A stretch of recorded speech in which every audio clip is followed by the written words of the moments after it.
Hey, what's up, y'all? It's Mike Holloway, winner of Survivor Worlds Apart, and you're about to listen to a podcast with two best friends that love to talk about the game that we all love, Survivor. So sit back, grab a Dr. Pepper, because I'm 155,000% sure you're about to love to listen to Dwayne and Dave. Take it away, guys. Hello, everybody. Welcome to the show. I'm Dwayne.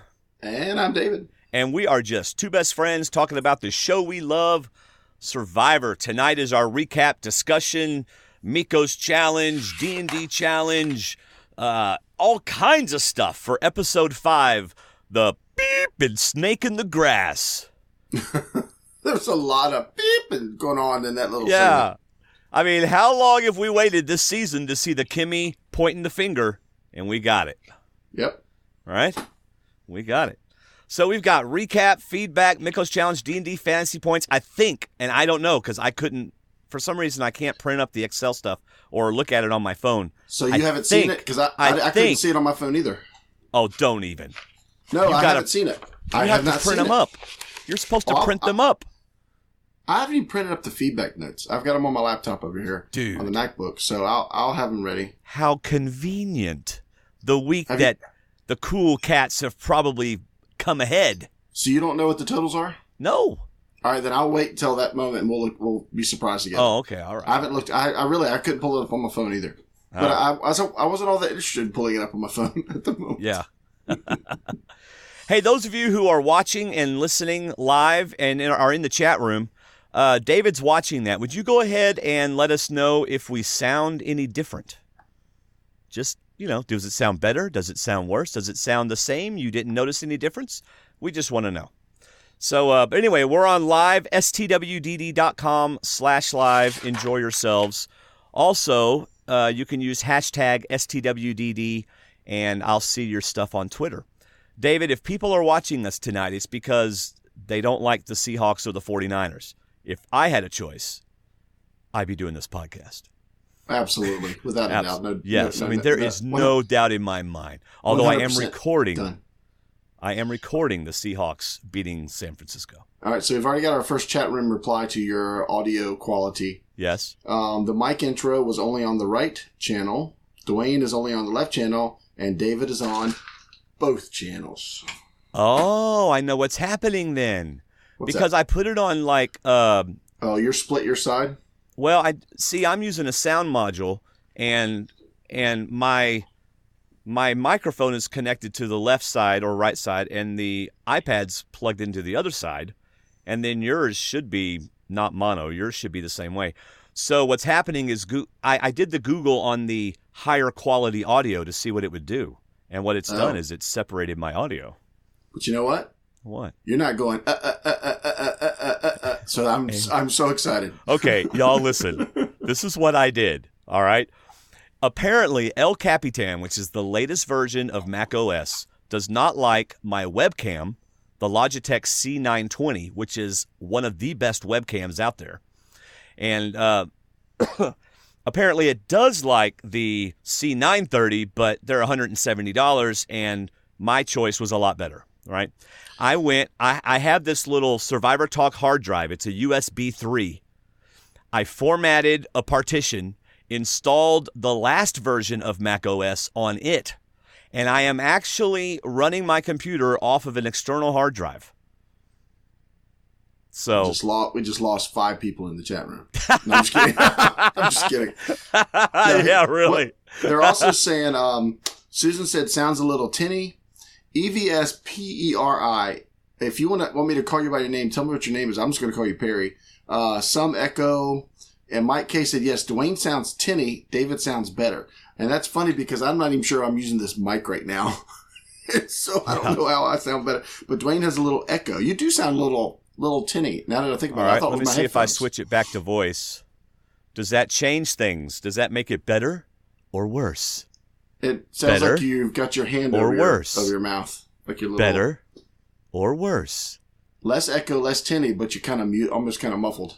Oh, well, that's just because... And then Jay Answer says, yawn, tech talk with D&D. Let's move on. I'm totally with you. We agree. So I asked Well, anyway, this is the last couple of days to get your D&D shirt, Survivor Talk with D&D shirt. You should go back to the other setting. Really? Yeah. Okay, sorry, y'all. Try this. I'll go back to my other setting. All right, so I went, anyway, it's the last couple of days. Go to stwdd.com/shirt and get yourself a shirt. Let's forget about the audio and just go on. All right? Let's get started, David. Initial thoughts on episode 5. You want to do yours first? Oh, thank you, Dwayne. I feel like it's Christmas and you're letting me open my gifts first. It's the most wonderful time. It's coming. It's coming. I love the amount of strategy and processes of thought tonight. There were some gems, gems of thought and, audibly sharing what these guys were thinking, like Tasha weighing the advantages and disadvantages of Abby and Wu going forward, Monica thinking ahead about a possible women's alliance, Jeremy and Steven weighing the pros and cons of being the first to turn on another Bayon versus keeping Kelly. I mean, we got a lot of thoughts verbally this episode. I very much enjoyed and appreciated that part of the edit. Yeah. This is an initial thought, but I'm saving it for the end of the podcast whenever we talk about tribal council. But it's interesting, old school versus new school. And so just hang around. I have something to say about that later. I do have an initial thought. You are not allowed to have a better story than Abby. It is not tolerated. No better stories than Abby. That is not allowed, David. What do you mean? How can you not have a better story than... Oh, sorry. Wait a minute. I'm thinking strategy, story arc, and you're thinking home stories from home. Yes, sorry. David. Yes. I'll catch up. I'm still make adjusting up to your voice. I'll catch up. Well, my aunt died. Awkward silence. How many family members do I have to talk about to get you swoon like Wu did? That's right. Oh, man. I have another initial thought. I have several. Go ahead. Oh, okay. Probst needs to do a better job explaining these challenges or people are going to keep hitting the wrong flags. Come on, Probst. After 31 seasons, you would think with the buffs being different colors, you would know. But you know what? Keith wasn't too far off either, or Kenny. There were several people. Yeah. I don't know if it was the wind or the bad directions, but there were some flyers. And it didn't help that the cameraman's angle was also, but he was aimed right at it. But I bet to him, he wasn't aimed right at it. All right, so go back to the other setting, because we're not doing this for you and I. We're doing it for them. They like your other setting better because now I'm louder than you. So that throws them off. So go back to the other setting. I'll just adjust. Go ahead. They're presuming that I hear you different, so that's probably true. It's all good. Go ahead.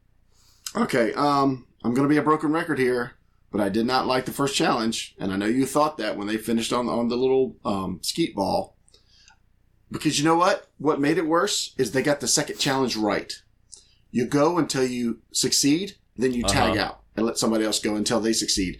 If they don't succeed on the first try, they can tag out, just like in the slingshot. I loved how the second challenge finished the last round where they rotated players, and they even gave you the advantage if somebody fails. So Abby runs up, rolls the ball, and immediately runs back. Tag out. But everybody needs to go. Okay, right. So you don't like the fact that Keith and Wu got to... It was basically the Keith and... Who's going to do better, Keith or Wu? Right. Yeah, okay. I know that there's always that thing of, just like last week with the hero challenge, who wants to step up? Who wants to be the GOAT? Who wants to be the hero? But still, when it's a tribe, I like to see tribe participation. Yeah. That's just me. Yeah. Okay. Do you have any others? I only have one more, so initial I have two more, so I'll give you my next one. All right. I think the positive Spencer arc is a red herring. Because Spencer 1.0, it was not Cochran 1.0. And it seems like they're trying to make us feel like Spencer is having the season that Cochran had. I mean, we are getting so much Spencer now. Yeah. So much of the new Spencer. And it's a great play that he's making with all the social play. He's playing it 24/7. But Spencer 1.0 was not as bad or weak, I guess, as Cochran 1.0. Cochran was always smart, but he wasn't physically adept. Spencer was pretty adept in Kagayan. So, but I think it's a red herring. I really don't think Spencer's going to win at the end. Yeah. All right, I have one more initial thought. While I absolutely love my Survivor hat. That's an awesome hat. Where'd you get that? It really is. David bought this for me. Yes. It's awesome, But I desperately want that orange hat that Probst is wearing. I've looked. Man, that is an awesome hat. It is. Hat talk with D&D. It is. You're right. All right. Do you have one more initial thought? I do have one more initial thought, and unfortunately, I think the problem is my headphones, because now you're sounding better because I adjusted my headphones. Go on. Oh, wow, you sound a lot better. As much as I hated but agreed with the vote last week, I think this week they made the wrong decision, and we got loads of indicators that it will come back to haunt them, at least a few of them. Yeah. Well, you know what it did show, though? That last week's decision was good, because Woo won both of the challenges for them. Oh, yeah. Absolutely. Absolutely. So normally I don't talk about previously on, but I got, basically three things. Takeo is on top of their game. Bayon is far from united. And Angkor is a disaster.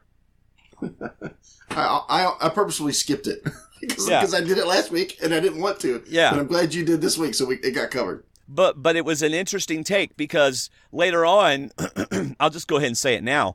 After the Takeo won again and won immunity again, and Keith goes out and gets the idol, both times I watched it, it felt like I'm watching the team that never loses, that like this is just another day in the park.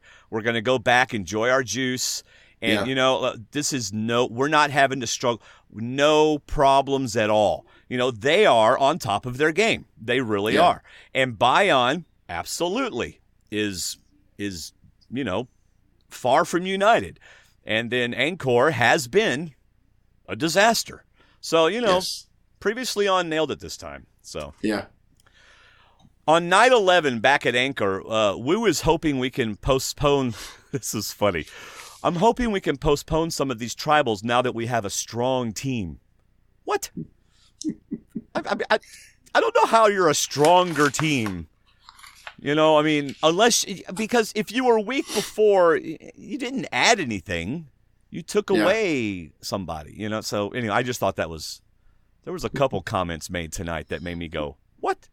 But I think that's one of those Woo-isms. It's something he's heard on a previous season. When you go back and you're grateful, you say that we're stronger now. Right. We're so much stronger now. So I guess that's where you got it from. Yeah. But I liked Abby turning to Tosh and Savage and saying, that was really hard on me. That was it because it's still about Abby. And I was waiting for Tasha to say, well, you should have told us it was going to be hard because we could have done it without you. Yeah. That's right. Really, like we talked about last year. That's right.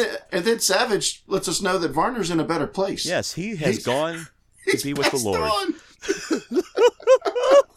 Varner apparently died. And I had to rewind that to see if he actually said that.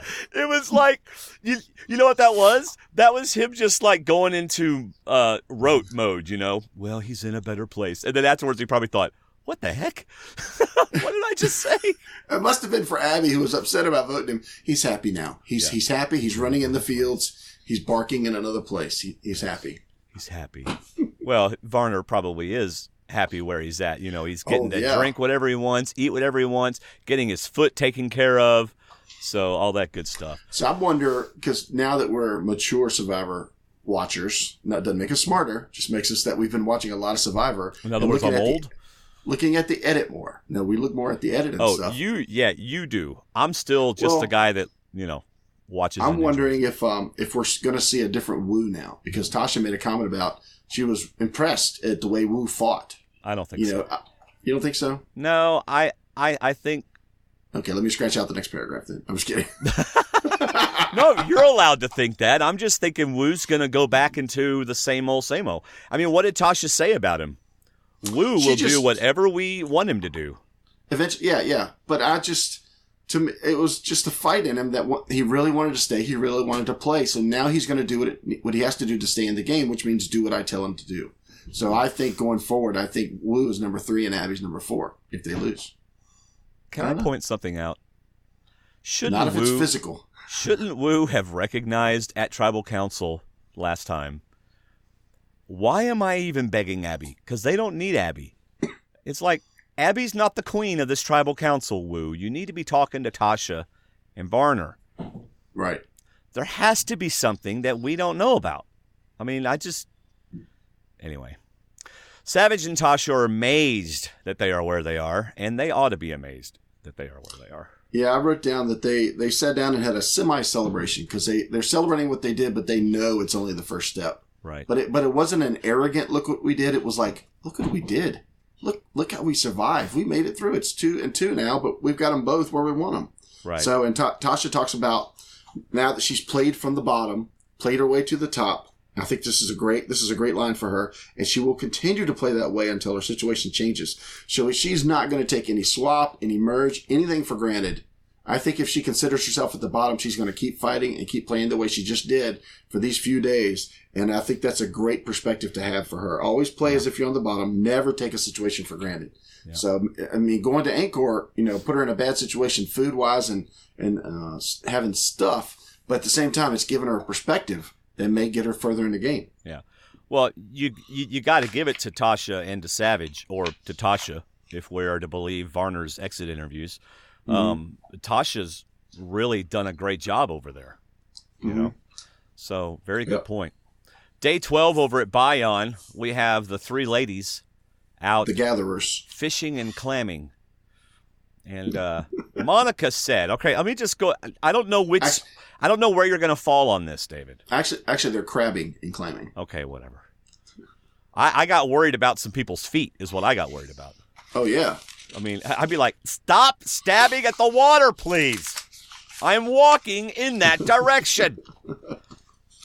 But, okay, so I don't know where you fall on this, but Kimmy did what a lot of people do when they are arguing with you or when they're trying to look better than you or trying to make you look down, is they'll talk over you and they'll say something that you didn't say as though that's what you said, and you don't even get a chance to correct it, right? Because they're so loud, all right? Right. Monica was not saying we are depleting the entire ocean. That is not what she was saying. Monica was thinking, at least the way I heard it, and I tweeted this, and Monica favorited it, so maybe I was right. She was thinking long term. We're going to be here for a long time, and think about how many of these clams we had the first day, and we are running out so quickly. We need to regulate how many clams we eat in this particular cove, And boy, Kimmy just took it, and we're not going to we're not going to deplete the whole ocean, and then you see Monica kind of chuckle like, that's not what I said, but it's almost like Kimmy was looking for something, anything at all. I think it goes back to, I'm not comfortable with people giving me their opinion when I don't want it. That's the line she says later. Yeah, she even said that. Yeah. I wrote down that Kimmy wants to eat now. Monica wants to ration for the whole game. Yeah, no, I'm with you on that one, in that she was not worried about the ecosystem. She was worried about us having food in 2 weeks, in 3 weeks. Yeah. So, however, I'm actually with Kimmy on the side of this discussion. Eat and be strong and get to the next week, the next 2 weeks. Find something else you might want to reward. Don't leave food for somebody else. I'm all about eating. What about the tribe a couple seasons ago that did exactly what you're saying, ate, and then they ran out of food? Now, that's the rice. I would say ration the rice per days, but when it comes to fish or clams, eat it. Because, if you take it out, it's going to spoil if you don't. But as far as finding stuff out there, I say eat it. Eat it and stay strong. When you eat food, when you have food in your belly, you're happier. Less problems, less arguments. Right. I'm all about being happy. That's why I like to cook and I like to eat. So. Yeah, you do like to cook. So, Dwayne's driving predictions, which usually come out, those are my driving predictions, by the way, usually come out on Monday or Tuesday morning at the latest. And I have been wrong all 5 episodes. Okay? Yes, congratulations. Yes, I know. And I picked Abby. You're on a streak. David did sitting in my office prediction this week. David's are always from somewhere else. And he always goes after me, which is great. But he picked Monica. And I thought, what an idiot. Why are you picking Monica? And then the fact that CBS all of a sudden decides to let Monica have some talking time at the beginning of this episode. Yeah, I kind of knew. I was like, oh no, my prediction is wrong and David's right. Well, actually, I told you earlier on, I think I told you I was leaning towards Woo, but just for the sake of D&D, I can't go the same way you do because I picked the right tribe last week. I just got the wrong player. But so I had to go different. And since we saw that little bit of Bion last time, I said, why not go Bion? And then after I did go by the next week on, we got some comments in our chat room real quick before we move on to another segment. Let's see.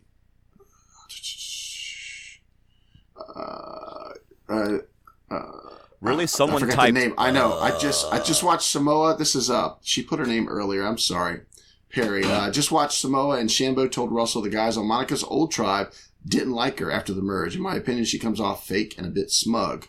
She talks about how she is in some of her exit interviews, how she was that season and this season. She tried to play just the bartender chick last season, last time she played. Mike K says, you just have to be careful telling someone they are doing something wrong, especially Kimmy. Absolutely. Yeah. You know what? I hate to say it, Monica, but as soon as Kimmy came back at you, leave it. Yeah. Leave it and go with it. You don't want to be on the wrong side of the loud person, like you said. When you got a loud talker that's going to out-talk you, you don't want to be on the wrong side. You just got to get out of the way. Yeah, Susan said, how does Kimmy survive in the world without hearing other people's opinions on things? Because she doesn't care. Yeah. It's always her way. So, that's right. That's it. Go ahead. All right. So, and who did you notice just sat back, did her job, did what she's supposed to do, and let everything happen in front of her? Wiggles. Miss Wiggles. Miss Wiggles. Just, you know what? Y'all argue all you want. I'm getting food and I'm taking care of things. That's how life is done. And I think she ruined the end of this episode, but we'll talk about that later. All right. Oh, interesting. I wrote down that Monica is not playing day to day. She's looking too far past her current situation. Survivor is not a team game. Every day is a moment in the game. Winning challenges and rewards does not constitute a day off. Just ask Dietz. So, and that comes up later. I probably wrote that after watching the episode, so that actually happens later. And then Monica says, there's another whole game out there. I'm like, you can't look at that game. Yeah. You can't do that. Well. But here's the line I like the best. I wrote that. But you have to survive this one to get to that one. You can plan for that one, but you have to still play this one. You can't play the next game until you're there. So you can plan for that. You got to build your alliances and your trust and your jury, but you still have to play the game that you're in. Right. All right, let's get to the reward challenge. We spent a long time on Bion there. But just to finish that, when Kimmy talks to Fishback about her problem, Fishback does the right thing. Just nod and wave, or whatever the penguin would say. Wave and nod. Smile and wave, boys. And he does the right thing. And if Monica had come up to him and told him that, he'd have nodded for her too. Oh, yeah, so absolutely. Good move on his part. Well, just like Tasha later on, Abby's like, I don't like that he's talking about his family. Maybe I should talk about mine. And Tasha's like, oh, yeah, I know. Exactly. But I felt like there was like some deleted scenes in this. This was a little part where Kimmy goes right to, I know, Kimmy goes right to, my biggest problem is Monica. Like, really? Yeah. Just because she doesn't want to eat all the clams right now? So, well, maybe there's other stuff going on. Oh, well, there is. There has to. That's what I'm saying. We just missed a chunk of it. Because like Monica's like the cheerleader type, and Kimmy's like, the chick that played the tuba in the band. That's right. They're like totally two different. First tuba. Anyway. She was first. First tuba. So the reward challenge, hey, when he took the tarp or the cloth off of that first reward, I thought, you know what? That's going to be cool. That's a nice reward. Yep. Pillows, blankets, chairs, candles, tarp, refreshments. Second place, a tarp and a rope. Yep. And it's like Probe said later on, hey, it's better than nothing. In other words, you're not winning a whole lot, but in fact, Absolutely. You know what? I like that. I like the fact that the first place winner gets a significantly better reward than the second place. Yep. I like that a lot. But I mean, at least if you had to get something, you would probably definitely choose a tarp over a chair. Because the chair's going to get wet at some point. But at least they got a tarp. Definitely worth fighting for. Yeah. Absolutely. Well, I like that they included the tarp. They didn't make them choose and all that kind of stuff. Yeah. So, so they come out and it's time to go to the Cass cam. Varner's gone, so we got to get a reaction from Cass, and we got another good reaction. Yes. So that was good. Otherwise, I really don't have anything else to say about this challenge because I wasn't happy how it ended. Oh well, I do. Go ahead. By the way, I told Cass, I guess last night after the episode, that I know that even myself, I told her, even I last week said I want my Chaos Cass back. I said, but truth be known, I'm thrilled that you are enjoying this season so much, and I love how you're changing up your game. Just watching her, she's so much happier than she was, and she's happier for a different reason. She's not happy because she's like enjoying messing with people. She's just happy. It's like she's enjoying her situation. She's enjoying where she's at. I'm happy because so many people had her as a first boot. I'm happy that she's still in the game, and the further she goes in the game, the more meaningful her place is going to be. She's going to become a factor. And she's a cool cat, so I like that. Yeah, whatever. I know. All right, so Wentworth is killing it. Did you hear what I said there, David? Lady Wentworth is killing it. Wentworth. Probst calls Kelly Wentworth. Yes. Kelly, you have arrived. Some people might say it's because there's two Kellys, but I'm going with the Wentworth. We call her Lady Wentworth, but that's okay. Well, you do, but Probst doesn't. I don't call her Lady Wentworth. I call her Kelly. But now Probst is calling her Wentworth, which I think is awesome. She just needs to make sure she stays on that barrel when she gets that first bag down. Yeah, that's right. I'm not sure. And watch out for Keith's roving hands. Yeah. Now, I posted on Twitter, I had one of our Facebook group people make me a bubble art, right? And it's the art where Kelly's butt's sticking out, and Keith is right there and his hand's on her left butt cheek, right? While he's helping her go into the barrel. And then you got Joe on the other side of the barrel. So I had Raymond do a bubble art above Joe that said, "Crud, I knew I should have picked the other side of the barrel." And before Keith knew it, he's like, "This is not a good position to be in." Man. He's there to support her, to make sure she doesn't fall, and it just happens. Yeah. Yeah, I mean, it was all innocent and everything. But I showed it to Kelly first, and she thought it was hilarious, so she told me I could post it on Twitter, so I thought it was funny. But, hey, Keith killed it, man. Keith killed it. Anchor gets second. We can move on, because I know you don't want to talk about the challenge. So could have been better, but go ahead. Yeah. Takeo goes back to camp, juices and smiles all around. Yep. Cass has a very active imagination. She's going to get drunk on her own imagination. Right? She said, I'm imagining this is rum, so I might get a little crazy later. Which I thought was funny. What are you doing? Reading the chat room or something? You look. Both. I'm checking my notes to see where I can put in my thoughts. Okay. And I wonder, Terry is so happy. It's like an elixir, the winning and stuff. And my question was, but you're still playing the game, right? You're not stopping that social game that you learned with Abby. You're still playing the game, right? You're not going off by yourself, are you? Yeah. You're not doing going to go fishing by yourself, are you? You're not going to put yourself in a position where the other 5 can do something against you, are you? No. Especially right after they just ate and they're all feeling good and they're all sitting around camp together. If I'm going to go off fishing, I'm going to try to find a time whenever everybody's like separated, or something like that. I think a good time to go somebody fishing go with me is if you're bored and everybody else is bored, and then you got somebody else to say, "Hey, you want to spot me while I go fishing?" Or be out there to hold a fish for me or something. But never just go off by yourself. Yeah. So this has got to make Kelly feel good because now the 5 are saying it's us 5, and Sierra's saying, hey, it's us 5. No matter what happens at the merge, we bring other people in, but it's us 5. And, Kelly and Keith. Keith's part of the original anyway, and he's still excited that he's part of it. Absolutely. Hey, 5's better than 2. I'll take that. He's like, I'm just glad I got approached. Last time I played, they didn't even approach me, and now they approach me, and 5 is better than 2. You can win with 5. You can't win with 2. Except for that time Jeremy talked to me. I wonder if he meant that we were supposed to work together. I wonder if that's what he was talking about with that sub-alliance. I'm just not sure what that was. If somebody approaches him and goes, okay, now I know we have our 5, but I want to make an alliance of 3. Now, I don't know about that. What about we got to tell the other 2? No, that's 8. We can't do 8. We can only do 5. That's right. So then we get Joe rightfully fearing that he could be a target or could be in trouble. Yeah. He's looking for numbers. Way to go, Joe. That's Survivor. Get your numbers. Got to have your numbers. So that when he gets to the merge, he won't be targeted. You'll still be targeted. Joe still feels like the biggest threat. Well, he's proving it in challenges. So, and then I love what Kelly said. We have no interest in voting you out. Great grammar. We, because we are a we, we have no interest in voting you out because that's what they need to tell him. Lie. Yes. I said, yeah, right. Joe said he's playing the first half of the game much better than last time. And I wrote down, well, winning will make you feel like you're doing a much better job than last time. You haven't been to Tribal. So, did you read that fake script that someone put on Twitter and I put it on our Facebook group? No. You've got to go back and read that. It's absolutely hilarious. Okay, here's a problem with all the stuff you just said.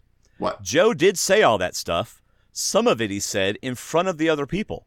For example, last time I played, I was a huge target because I was such a threat. And I'm thinking, don't say that out loud. Don't voice that out loud. Yes, they're probably thinking it, but don't reinforce it. You know? See, this is why we're a good team, because you just took my thought to another level. That's a great point, because I didn't even write down that he said it in front of them. I'm like, I was like, what? Yeah, don't point out why you got voted out. Yes. See this bicep? This is why they voted me out. See those 20 hammocks over there? That's why they voted me out. But don't y'all vote me out for that. You know how I lifted that barrel onto that crate every time by myself? How I carried the puzzle pieces by myself? How I did the slingshot, and I got 5 of the boards by myself? They thought that was a target. They thought that made me dangerous. Yeah. They thought that if I made it to the merge, that I would win every single challenge. And you realize that if I win every single challenge, that I'll win the entire game. And so they voted me out. So I'm glad we're not going to do that. Kelly's got 1 finger crossed, 3 toes crossed, or legs crossed. We have no interest in voting you out. Yeah. And it's J-O-E, right? J-O-E? Yeah. Okay, just want to make sure. All right, so speaking of fishing, let's talk about Spencer and Jeremy going fishing in the giant cereal bowl. What is it with these big cereal bowls they all have? Where did that come from? Was that already at the beach? They all 3 have one. They didn't bring that with them. I guess it was already there waiting for them. I guess so. Maybe that's how they're... I don't know. But it's like a big cereal bowl. I mean, seriously. It is. Yeah. But anyway, so they go out fishing, and I'm not sure what Spencer caught, but... it didn't look edible. Let me just say this. It wasn't... Whatever he caught was not as amazing as the music made it sound like it was. That's why the camera backed off. Yeah. The camera's like, okay, we need to back up. We need to make sure they can't tell what this really is. Because he picks it up and Jeremy's like, is that even edible? Yeah. So it's like, and the camera's like, take it off anyway. Take it off. Yeah. Sure, I'll take the seaweed off of your... But Fishback... Spencer speared seaweed. Yeah. Fishback made a great comment on on a Twitter today. Fishback was like, Kimmy and them, of course, get all these crabs and everything, and the music is like, just kind of there. Spencer grabs a minnow, and you think, God came down to earth or something because of the music, this big orchestration. They bring out a helicopter and film them. Oh, yeah, that's the Spencer arc that we're getting. I mean, I'm impressed that he's playing the social game 24/7, but he's got this is the redemption for him. He's now on the same level as Ozzy and Joe. So, actually, I think he's strategically smarter than them, but physically he may not quite be on their level. But this is where I'm like, you're kidding. You're really shoving this down our throat that Spencer's got this great arc. What about these people who have more numbers than him? What about those people? Because we're getting that, but... I still think it's more of a red herring that they're trying to say he's going to get to the end. But it's good. But I loved it. It was hilarious. Yeah. So let's get to Angkor. Okay. And Wu and Abby and Tasha and Savage are just laying in the whatever you call it, shelter. And Wu has a genuine story. This is Wu's story, right? It's my second chance. Of course, they're all having to say, and I'm playing for the players that voted me in. But I'm playing because my mom had a second chance, and I'm playing for my mom. This was a genuine story, right? Abby's laying there the whole time going, you jerk. I haven't shared my stories yet. My story, my aunt died. Crud, I wish I could, man. I didn't have the luck that he did. Yeah. She goes, my grandma had to, Wu leaves, and Abby's laying there, right? Everybody's quiet. Just had this emotional story. Abby's like, my grandma had to go through the same thing and didn't have the same luck. Okay. I lost my auntie too. Okay. It reminded me of somebody singing a song or singing part of a song really well. And you're like, wow, that's pretty neat. You can sing. And then that person walks away, and then somebody else stands up and tries to sing the same song. Right. But doesn't sing it as well, but still, it's not as good because it just got sung. So you're obviously matching song for song. Yeah, right. And it's so obvious, and I'm not, this is the way Abby is, and I'm not saying it's bad or good or whatever, but it's all about Abby, right? It's all about Abby. Abby's always thinking about herself. She very rarely, at least from what we can see in the edit, she's very rarely like in that situation. She's not thinking, Woo, that's awesome. That's good for you. She sees that story and it's game, you know? And she even tells Tasha later, should I start telling my personal stories too? I mean, I have personal stories, so. It's like She doesn't have that survivor filter. She's very blunt. I love blunt people. I like, about me, but it's what was funny was even the way when it was just the three of them, because Wu ran off and I'm like, is he going to find the idol or the idol clue? Please. No, he's not. But he's going to drink coconuts. But she's leaning on one hand and starting to talk about this stuff. And then it shows Tasha and Savage, who look like they're trying to fall asleep. Yeah. And I'm waiting for her to poke him and say, hey, listen, I want to tell you my stories now. So just to make sure he's not closer to you than I am. That's right. But this is one of my favorite moments here with Tasha. Yeah, confessional time. Cha-ching. Yeah, I wrote down great talk here. She says, Abby and Wu are like night and day. You have to always be working to deal with Abby. It's a constant job. Well, Wu will take walking orders minutes before tribal and be cool with it. And Abby, there's no way she would do that. So come merge time, this is great audible strategy that she's just sharing right here. She's really processing this. And this is a great point that she's making. When we get to the merge, who do I want to deal with? You basically got to keep Abby on a leash. I hate to put it that way, but you really got to be tight with her or you're going to lose her. Whereas this is where I think where Wu would be more advantageous because he's now loyal. They have saved him. Wu is a loyal player. He's proven that. And they saved him. Abby's a time bomb. She did help them stay in the game. Tasha appreciates that, but she can't make an emotional decision when it comes to that point. Right. She's got to make a decision that'll keep her in the game. And for her sanity, it may be easier to make that decision to keep Wu. I love that she shared all that information in that confessional. That was a great confessional. If they remain 3 tribes, because we're like, one away from being down to 15 or something like that? We are at 15 now, aren't we? No. Yeah, we're 6, 7, 8, 9, 10, 11, 5 12. gone. No, we're at, whatever we're at 15. If they remain 3 tribes and Anchor loses again, no question, you got to get rid of Abby. Yes. Because Wu's going to be like, okay, Wu, we're going to do this. It's like she said, 1 second before tribal, and he'll do whatever you say. Yeah, and at this point, they need numbers because if it comes down to Tasha and Savage, and Probe says, all right, you two join the other tribes, these other tribes have had a week or so to bond. You see that final 5 over there at Takeo. So you got Bion. I didn't say that wrong, did I? Yeah, that's okay. Takeo, sorry. There you go.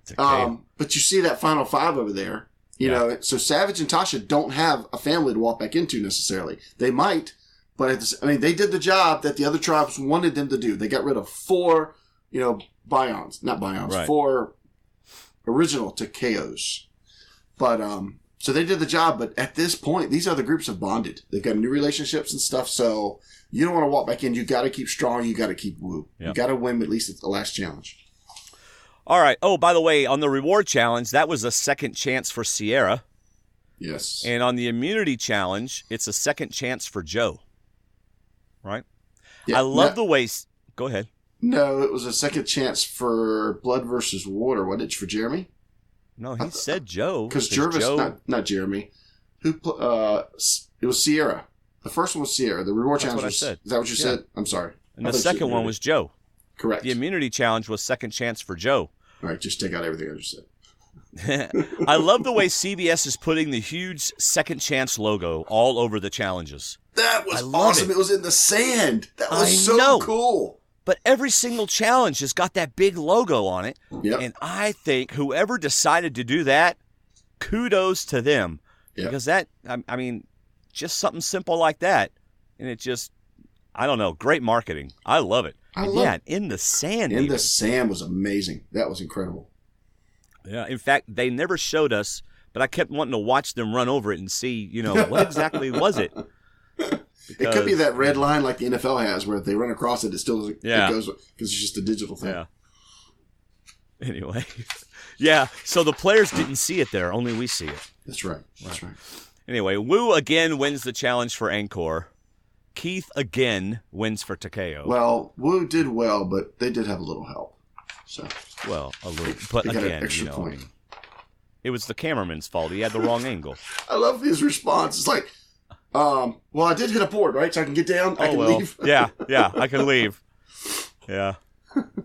Hey, it could have happened to anybody. At least, you know what? It's certainly better than the watermelon in the face from Amazing Race. Oh gosh, I haven't seen that in a while, but I saw you've shared that in our group. That was goodness, that's just, So my question was, why is Jeremy sitting out of a somewhat physical challenge? I don't know. That was interesting. I don't know. Interesting. So, Bayon's going to tribal, and like I said earlier, Takeo looks like the team that always wins, just having fun. Like, hey, sure, I'll take that again. And then I said, he starts asking about the tribal. It's like, don't talk to Monica. Don't talk to Monica. So, Monica, how do you feel about going to tribal? Oh, it'll only make us stronger. Who you can trust and where your loyalties lie. I don't think there's anything wrong with going to tribal. Oh, no. No. Oh, yeah, because Monica might just be on the nerd herd. Monica is on the nerd herd. But the thing is, there is something wrong with going to tribal. You can get voted out. You can't get voted out if you don't go to tribal. I know that some people like it makes us stronger. It shows our loyalties. We get tested. But if you don't go to tribal, you have no chance of getting voted out. And this is a perfect example of even someone that completely thinks they're 100% safe can go home. Absolutely. So, Bayon, day 13. Now, it's all Spencer or Wiggles. According to Jeremy, right away. Yep. Right. Well, that's the way it is until Kimmy gets involved, or the cameraman, or somebody. So it's between Spencer and Wiggles. As of now, it's Wiggles. Boy, nice analogy there. All right, quick, gun to your head. What? Why that analogy? Can we come up with something different? Yeah. I mean, Make he even a put the decision fingers now up, or you die. He put the fingers up at him. Yeah. I love, again, more out loud thinking, and I loved it. He said he actually trusts Wigglesworth more, but Spencer needs them more. And I think Fishback even finished his sentence, which means, he might be more desperate to do whatever we want him to do. But at the same time, I don't know. But Spencer starts crashing their conversations. I love what he said. It's paramount you come off as sincere, calm, confident, which goes against every part of me, of how to play this game. I kind of paraphrase the last part. I didn't catch all of it. Right. But that's great. That's another great story arc for Spencer. He's doing what he wouldn't normally do. Step outside of his comfort area and doing stuff. More great audible commentary there. And, I think part of that, in fact, I believe he even says so, it's kind of a reaction to how Wiggles is playing. Right? Because Wiggles, from what I can tell, isn't she's not approaching anybody. It's just like wherever the cards fly or wherever the cards lay, then that's how it's going to be. Right? I'm not going to go fight for myself. I'm not going to go try to defend myself and tell them why they should keep me. They know what I do at camp and they should keep me. And Spencer's trying to okay, I just want to go talk to everybody every second of the day. But if I do that, I'm going to look desperate. And Kelly's not going to look desperate. So, again, kudos to Spencer, But see, I don't mean to bring this up, but that didn't work in Maine. If you didn't mean to bring it up, then why'd you bring it up? Because you said I was going to bring it up this season. I haven't really brought it up, but that strategy didn't work in Maine. Because the Durham Warriors. I did go around and try to make strategies in relationships, and that went against me. So, but even some of Monica's exit interview, she talks about Kelly just camping. She's providing for camp. She's fishing. Right. She's just doing that. She's not showing signs of playing too much strategy, not trying to outplay or backstab anybody. She's just there. She's just not a strategic threat. Well, she's playing. Okay, this is it. She's playing old school. Yes. And I mean really old school. Yeah. And Spencer's the complete opposite. And she's like, hey, this is who I am. Vote me off or keep me here. Right. So... Then we get to the Kimmy and Monica conversation. Is that where you want next? Yes. All right. Right away, and this is crazy. Kimmy says Wiggs is going to go. Something to the effect. And Monica says, and I'm paraphrasing, but I think I'm going to get it right. Do we want to think about maybe keeping the female? She doesn't even say Wiggs or anything. Just says keeping the female in case we want to do a women's alliance. Right. And Kimmy's like, looks at her like she's crazy. We shouldn't do anything stupid. We have 4 strong. We need to stay strong, and we need to do what we're going to do. And Monica says, done, 100%. Okay, end of conversation. Yeah, that should be. Monica handled that very well. Yeah, absolutely. She throws something out there. Kimmy doesn't like it. She goes, okay, you're right. But Kimmy, man, she's got a vendetta out for yeah. Monica didn't approach it like Abby, whereas Abby would have said, no, we need to keep her and vote out Spencer because we need to form a women's alliance later. Monica didn't approach it that way. She brought it up. She brought it up to someone that could say, you know what? No, not right now. We're good for now, but Kimmy could keep that in her back pocket. Yeah. It's not a card you have to play right now. But at the same time, Kimmy could have showed appreciation for thinking of her. Hey, you're putting me in 2 alliances, the one we got now and a possible future one. That's okay. Right. But no, Kimmy is like having none of that. None whatsoever. She runs right to them. Go ahead. And I think it's personal. Because even at the risk, it's like Fishback said, this is going to make us look bad to the other Bions. And even at the risk of that, Kimmy's taking this personally, and she doesn't like Monica. Yeah. And so... I think there's a lot more of the opinions being offered that Kimmy didn't want to hear besides just the clam gate. There's just this is what I was saying. There's just much more, and maybe there's going to be an unshown scene on CBS that Kimmy explains even more about why she just had it in for Monica, because she runs right to Fishback and Jeremy and tells them right up, and she is so riled up. It's like Monica slapped her kids or something. I'm like, come on, really? Yeah, she's like mad. Yes, very mad. Like, get over here right now. Get over here, and it's funny because she explains she tells them everything that happened, and somehow it comes out to Monica's going to vote out Jeremy and Steven. I mean, that's the end of the conversation. What a great way to convince somebody to your side by saying that she talked about voting you guys out, which she didn't, that we saw. But that's how she ended it. That's how untrusting she is. She could actually vote you guys out. Right. So, well, it worked. So. But Fishback is right, and the fact that they showed this part of the concern, I think we're gonna get this in a couple more episodes. That this is gonna come back and possibly hurt Jeremy and Kimmy and Fishback. Go ahead. Oh no, go ahead. Because it was at the end of the episode. This is the thoughts. This is probably my favorite little confessionals and speaking of the whole episode, because even though I didn't like the end edit here because it was kind of obvious, but.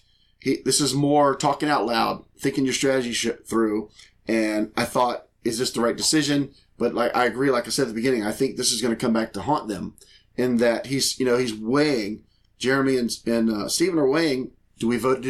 I love Steven's point. Hey, do we want to be the first ones to cut one of our own alliance? We were 10 strong. We were out here in force. We don't have to do this right now. This is dangerous. We've got 2 people that are not with us in the beginning, and one of them's a strategy threat. One of them could be a physical threat, and we're going to cut one of our own people just because one of our own doesn't like her. Do we want to be the first ones to do that? Yeah. And then, I mean, Jeremy loves the idea. He thought it was kind of cool that, her little squabble with Kimmy would be her blind side. But then he says, he's weighing the difference between, could send a bad message. He's terrified of a merge and a lasting impact. A swap and or a merge is coming. I love Fishback's thinking about the next immediate. He's not just playing it, but he's thinking about it constantly. And Monica could be a flipper, but Wiggs has ties to old Takeo. How many ties does she have, really? If she doesn't have a tie to Spencer, she's got Wu, Abby. Wait. They said Monica has ties to Takeo? Wigglesworth has ties to Takeo. Okay. But there's not enough old Takeo left to do anything against Bion. Because Savage and Tasha are going to want to come back. Those 2 want to come back to Bion. I don't think there's enough ties to old Takeo. So, in fact, though, I still think they should have gone after Spencer. That's how good a social game I think he's playing. That they want to trust him. They want to play with him. And to me, this was not enough. Like I said, unless we didn't see it, unless there's just something they really trusted Kimmy, or Kimmy was just off kilter about it, there was not enough to, in my opinion, to make that first internal move against Monica. They should have gone after Spencer or Wigglesworth. Yeah. All right, so before we get to Tribal Council, there's two things I want to do. First thing I want to do is go on record as saying I was completely wrong about Fishback this season. Early on, I said I thought Fishback was going to be perceived as a know-it-all because of the podcast, of course, and that they were going to not want him around and he was going to go early. He's not going early, and I was going to enjoy watching him anyway. But I'm pleased watching him play and seeing how he's staying in the game and he's thinking. And I'm looking forward to seeing what his big move idea is for next week. Yeah. You know, so kudos to Fishback. And then the other thing that I want to say is, I think Spencer is playing at a level that I just want to give him a little prop right here and remind everybody of the song that I wrote for him, and here it is. I ain't going nowhere, Survivor's my game, Spencer is my name. That's right, Spencer. You ain't going anywhere right now. He's trying hard. All right, so let's hold on. Before we get to Tribal, our chat room is having a great discussion. Something you might not have seen yet either. There is a confessional, according to Elizabeth, that Kimmy wanted to throw the challenge. I think is what she's saying. Wanted to throw the immunity challenge.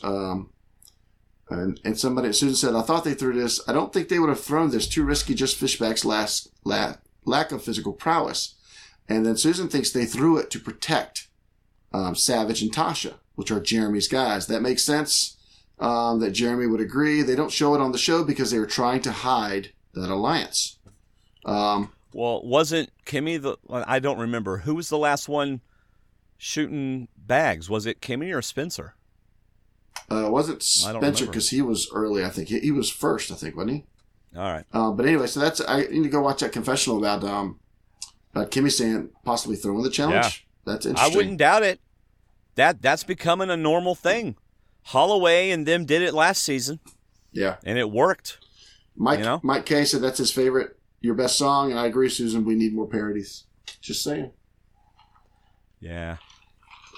Those take time. I know. They do. So thank you, chat room, for bringing that conversation to light. Yeah. I hope I shared everything that you all shared. Hey, check out this tweet. Now, he didn't use hashtag STWDD, so I didn't see it until I went and looked at this. But it's Doug. It's at Doug Watchin. Mm-hmm. He says, watching Survivor Talk Episode 5 recap, I should make this routine. Actually, why haven't I? ? Needless to say, I favorited that tweet. Glad you're watching, buddy. All right, let's get to Tribal Council. I don't think Wiggles changed her expression the entire Tribal Council until she realized she was safe. Oh, this is where I wanted to share why she ruined the end of this episode. All right, here we go, because I got some opinions on this. Go. How many confessionals did she give leading up to Tribal Council? In that last second. Exactly. Which tells me she gave nothing good or nothing worth sharing. I guarantee you, when they realized it was Wiggs or Monica, they said, we got to show the two. Show they're desperate. Give something. And they pulled Wigglesworth away and got nothing they really wanted to air. So Wiggles is... Because, I mean, that's what I was talking about. Wiggles is like, I'm not going to fight for my life here. Right. Leading up to what you just said at Tribal Council, right. There was nothing. There was nothing. I mean, it just... The only person in the world that didn't know she was going home was Monica, obviously. But to me, it was just obvious. Well, Spencer, too. Spencer didn't know either. That was good that they held it back from those two, because you never know what they could have tried. I don't think they would, because it would have been a tie, but that was smart that they kept it from those and made it a 3-2-1 vote. Yeah. So you think that ruined... What did it ruin for you? It ruined the vote. I mean, it was obvious. Why? Because we got nothing for Wigglesworth. The people need confessionals to defend themselves going to the end. She wasn't afraid. She wasn't worried. We got no sense of that. I mean, just one confessional saying... If it's my time, it's my time. You know, they don't treat me in all of their strategy talks. You know, I know they like Spencer. Right. He's playing a much better game, so I'm ready if it's my time. But I'm going to fight if I have to stay in the game. Not even that. Right. No. So. Well, okay. Well, so you have Wiggles saying my actions all along will carry me through. That's old school. Yes. You got Spencer pitching himself again, which is new school. And this is where I'm going to say old school. This is what I teased earlier in the show. Old school won out. All right? because they were all going to go after Kelly Wigglesworth. But Monica, playing the game, got herself voted out. Right. Right? Whereas Wigglesworth, just being quiet and just hanging around and doing what she always does, stayed in the game. She let someone else ruin their game, and she just was chilling. In this particular instance, old school beat out new school for that reason, in my opinion. That's how I play tennis. I don't try to get fancy. I just hit it over the net and let you make the mistake. Because I'm not going to kill you in tennis. And that's how I lose tennis. Is I try to I play someone like you who's too freaking consistent, and then I okay, I'm going to get it down the line, out, crap, throw the racket, And then Dwayne gets like he does blindsided when his computer goes awry. It's so much fun. That's true. That's a great point, because you made that point earlier about how Spencer and Kelly were playing at such different parts of the spectrum. And Monica was actually, to me, playing in the middle.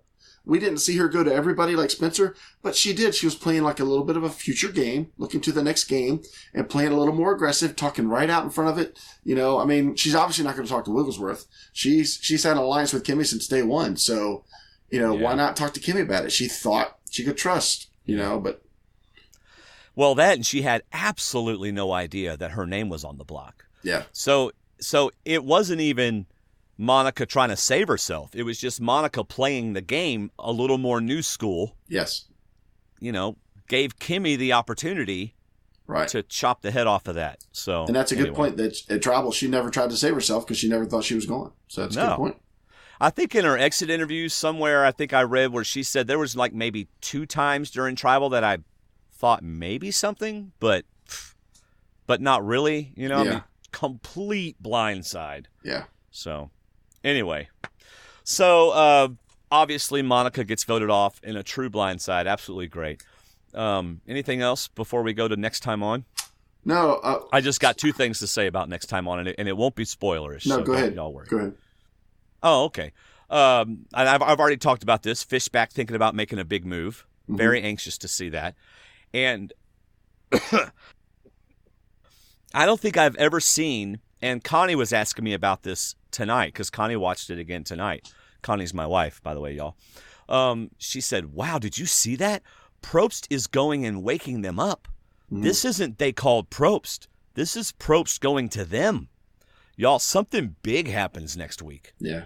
I mean, it's not just somebody hurts their toe. This is he goes and they show the whole camp asleep. And he's like, psst, this is Probst. Yeah, because, if they call them, they're waiting for him. They usually show people talking to him. Yeah, something's going on. So that'll be interesting to see. And why not a midnight challenge? Why not wake him up and say, hey, let's go do a challenge? Yeah, I don't think that's what happens. No, I don't think so either. So... All right, so you've heard our thoughts. Let's hear what y'all had to say. We have 7 feedback tonight, David. 7, my friends. 7.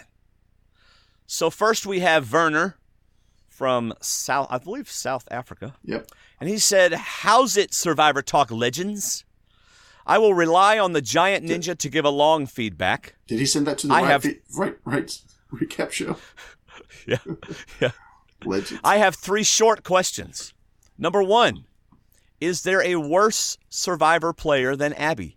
Yes. Well, I would think so, because Abby's still in the game, and others were voted out first or second. Yes, his name is Zane. Or, who is this?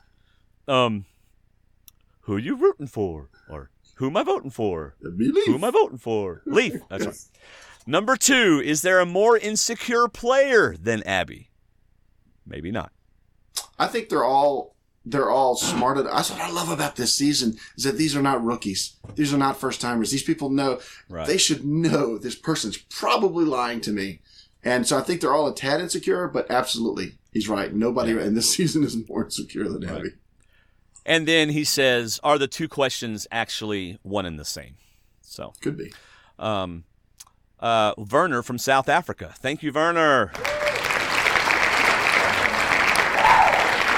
All right, next we have Scott, and David's going to read Scott. Hey, guys, it's Scott Perino sending in my first feedback with you guys. Congratulations. Yeah. I will try to keep it to my initial thoughts of the episode. Number 1, I know everyone keeps bringing up Abby and how she is annoying. I'm on that boat, too. It's a crowded boat. Scott, so be careful. When my boat that I'm on is a dinghy. I have lots of room to stretch. You don't need a lot of room. It's a job boat. It's a small boat. When Wu was telling that story about his mom, she tried to steal the spotlight and make it about her, and I just think she tends to be too selfish. Absolutely.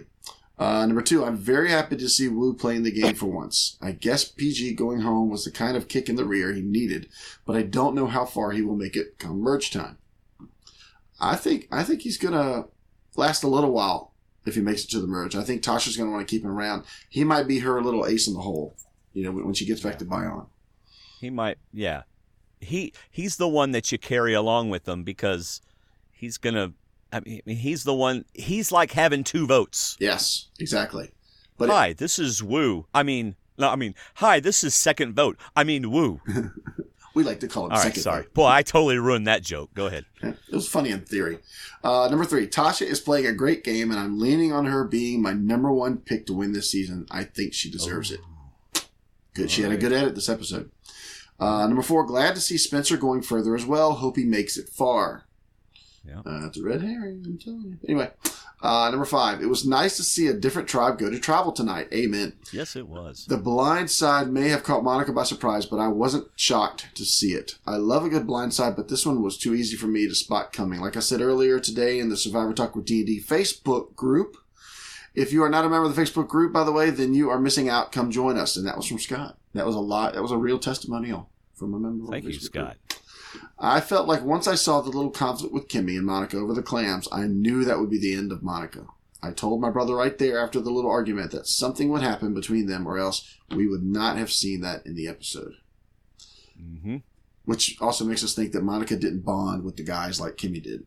She obviously had their ear. Right. Okay, just one more initial thought. I love what you guys do and look forward to the show every single week. I find myself always checking the Facebook group right after I watch the episode to see if people are having the same kind of reaction to an episode that I had. You two have built a fantastic Survivor community. Wait, just one more thought. Oh, I'm only kidding, Dwayne. Thanks, guys. Scott. I know, I blew that joke. I'm sorry, Scott. I didn't read that very well. That sounds like me, actually. Wait, I got one more thought that you're moving on. Oh, man. Thank you, buddy. By the way, we do have another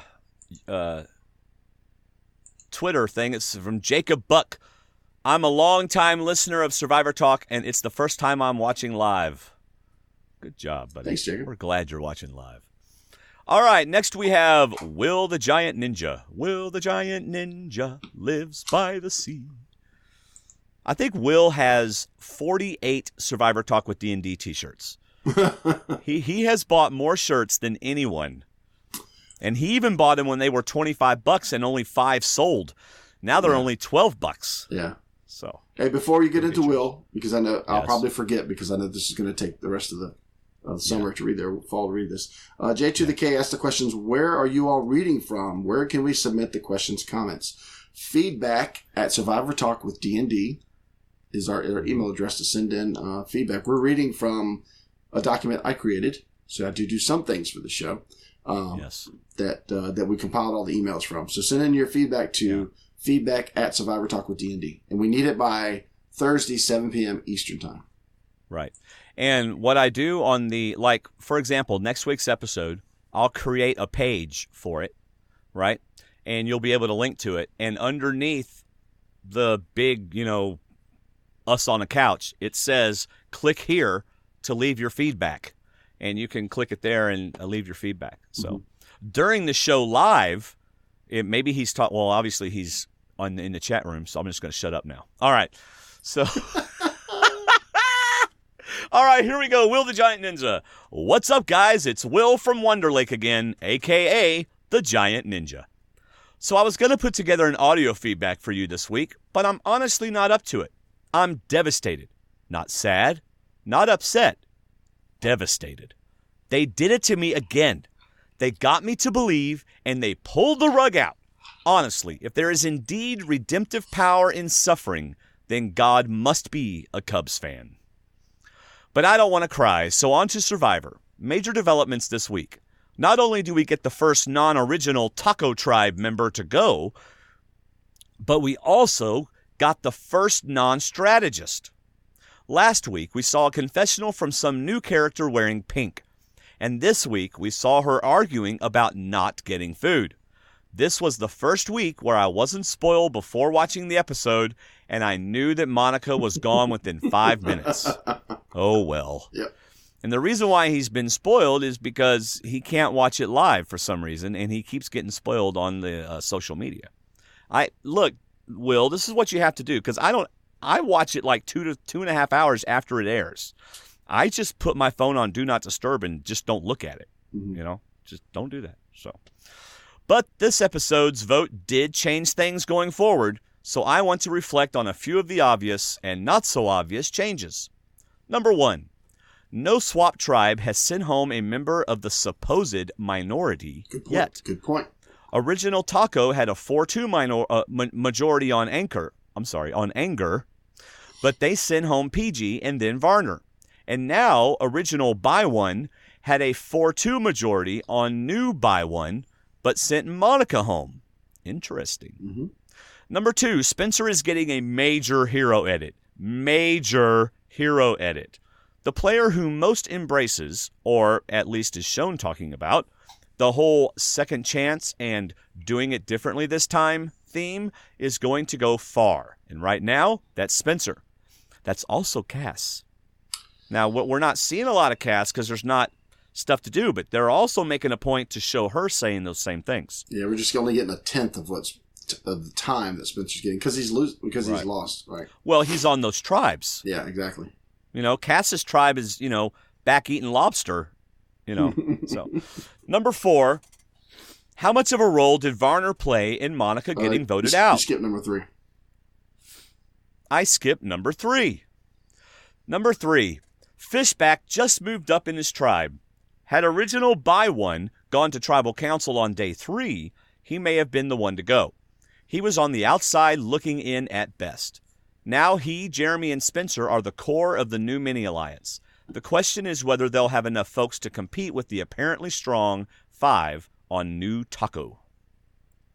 Number 4. How much of a role did Varner play in Monica getting voted out?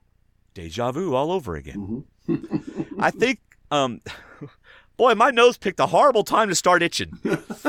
Gosh. It's been better if you were reading it. I could scratch it all day long and no one would ever know it. Let's see. I have to think it's more than a coincidence that the person Varner had identified as being on the outs and the person that Kelly Wigglesworth should be trusting was the one to get the axe from her 4-2 majority. Number 5, Spencer is sitting pretty, but he wasn't in on the plan. That's true.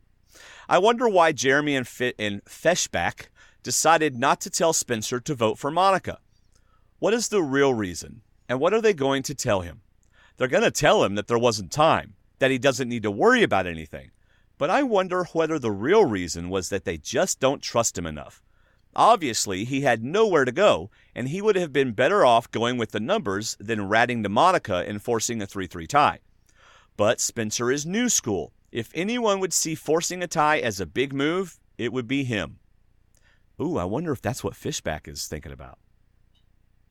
See, if Wigglesworth wasn't an old school player, we would see Spencer and Wigglesworth having a private conversation next week. Yeah, but there's no way Spencer goes. Go ahead and finish reading that. Then I got a comment about something else. They wanted Spencer to think it was him or Kelly, and that's exactly what he thought. Meanwhile, he was perfectly safe. Before you go to number 6, point number 4 is an excellent point that Will makes, in the fact that Varner got the whole scoop from Savage. And him going after telling Wiggs to get Monica and Kimmy tells us that at least Monica was not tied into anybody. Because according to Savage, the alliance did not include Monica. So that's a great point that, that was a sign for this week that she was on the outs and she was not as close, and that's why she wouldn't have gotten in with the other guys. Right. So that's a good point. I forgot about that.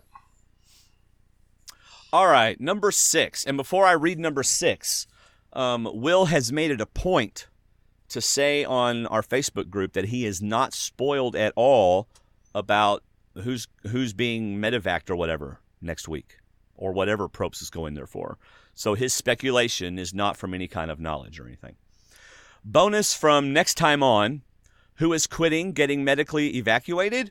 Obviously, they're suggesting it's Cass, and I love me some Cass, but I doubt that. Could be Terry, honestly. All right, number 7. Another bonus. What's Fishback's big move? Can't be voting out Wigglesworth. That's expected. Really can't be voting out Spencer either. That might be big, but it's not big to the point of a know-it-all calling it huge. It's got to be voting out Kimmy. There's no other possibility, in my opinion. Unless that scene takes place before the immunity challenge next week and the move is throwing the challenge. But why would they throw it? To get rid of... Yeah, it's a good point. That's excellent. I like the throw in the challenge idea. That would be interesting. Yeah. Meh, I'm done. I have to go back to my cave and try and recover some more. Ugh. Go Hawks, I guess. Later, peeps. Will at the Giant Ninja.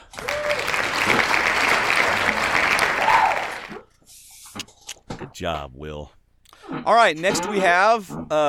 boy, Wendy's been listening and leaving feedback back at season. And it's nice to have her back. She was real busy and wasn't able to leave feedback for a little while. And it's nice to have Wendy back. So here's Wendy. She always leaves us an audio. And here we go. Hey, Dwayne and David. This is Wendy from South Dakota. My initial reaction is, what a fine line you have to walk to play this season. It's just surprising how one little statement can turn the tide for you. Starting from the top, I wish they would give Wu a little more credit. I feel like he has really tried hard to change the way he's playing this game by, the conversation he had with Shireen and Spencer and sticking up for himself at Tribal Council and just a lot of the things that he's done. I don't think he's getting enough credit, and especially at the challenges, but he kind of always was good at challenges. But I was happy to see them win a couple of challenges or get second place in the first one and get immunity in the second one, just kind of to change the tide. I don't want to see another Matt Singh. I'd rather see it get spread out a little bit more. I hate to see one tribe get just decimated. Steven hitting the other target, I thought that was pretty funny. Although you have to notice that a couple other people almost hit other targets. He was just the one that actually hit the target. It didn't seem to hurt him that much either. So I guess that's good for him. Monica's statement after they lost immunity at the challenge, I couldn't understand why she was saying what she was saying. It's never good to go to tribal. And then for it to come back and bite her so badly, it's ironic. I wanted to say that I really didn't like the preview for next time on Survivor. I don't want to know when someone's going to get medevaced or someone's getting pulled, and I know that they love to create that kind of tension, but that kind of thing just drives me crazy. I almost wish I wouldn't have watched this episode until next Wednesday night so I could watch next Wednesday night's episode right after, because I just have no patience for that sort of thing. Maybe I'll learn some patience this week. Still really enjoying the entire season. I think it's only going to get better once they put them back or merge, or that's going to be really exciting to see where the loyalties land when everything shakes down into one group and they really have to pick sides. I think it's going to be pretty dicey for the first couple of tribals, but enjoy the season, everybody. Take care. Bye. Awesome. Thank you, Wendy.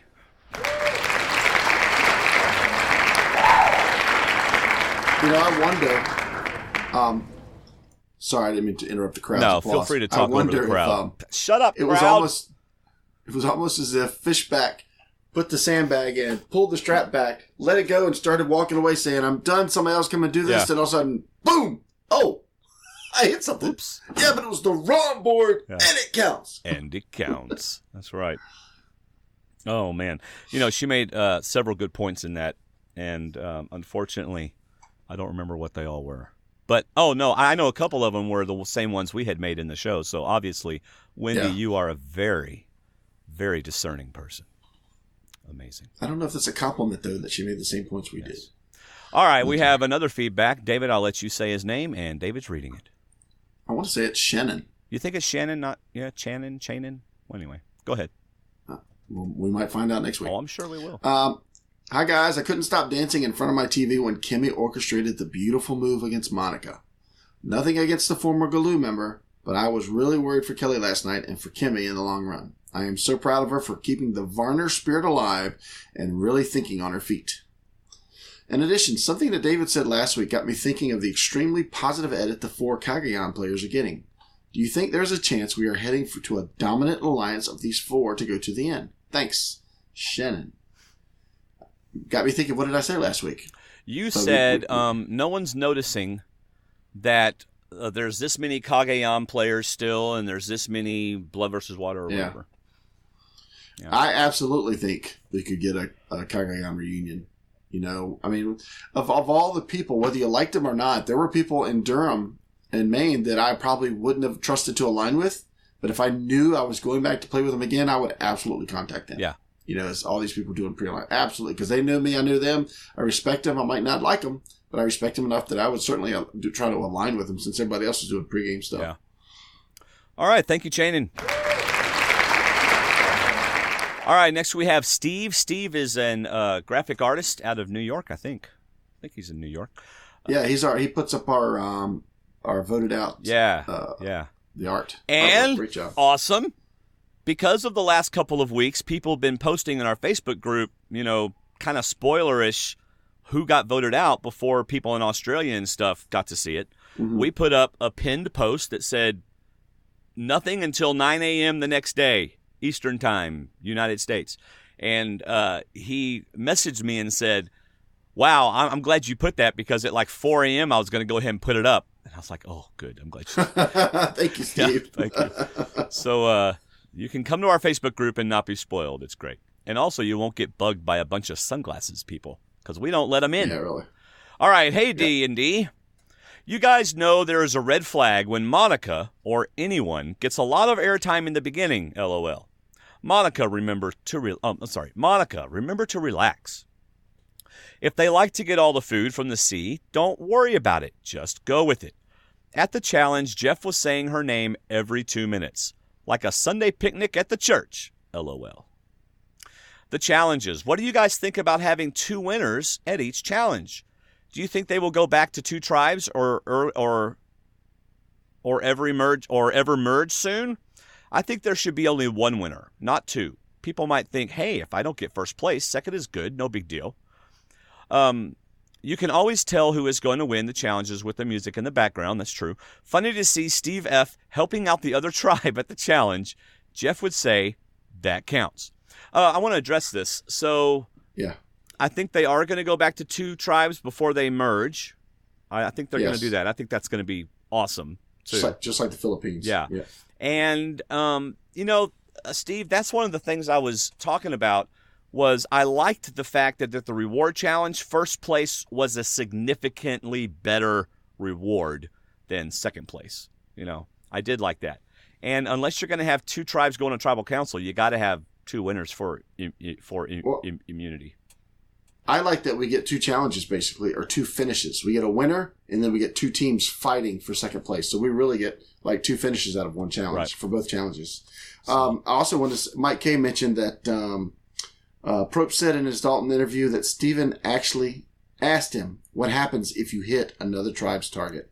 Like before the challenge? Before the challenge even happened. Yep. Oh, fishback. All right. Hey... Rob's got to have some fun with that on the know-it-alls. He's got to. Yeah. I might just go listen just to see. Because I honestly, I don't listen to anybody's podcast anymore. I don't even listen to ours anymore. I record it, and I know David's going, what? You don't listen to your own podcast?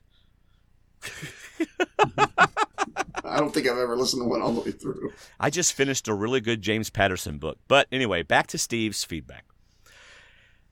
Hey, Keith really stepped up at both challenges last night. The tribe talking afterward was talking about solid 5? No Terry in the 5? Wow.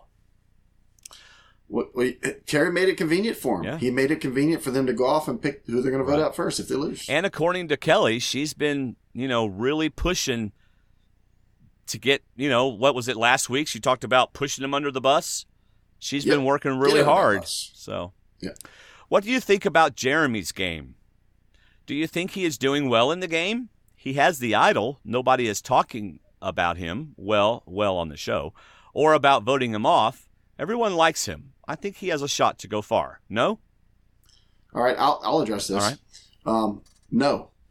Because I think, unfortunately, like Joe, things are falling into place too easily for him. Mm-hmm. And it only takes 1 second to miss something to knock you out of the game. That's right. I think he said it, and Andy said it in one of his Baker's Dozens about Jeremy saying, I hope nobody messes this up. Yep. And Andy took that as a call sign edit that somebody's going to mess up his game. Yep.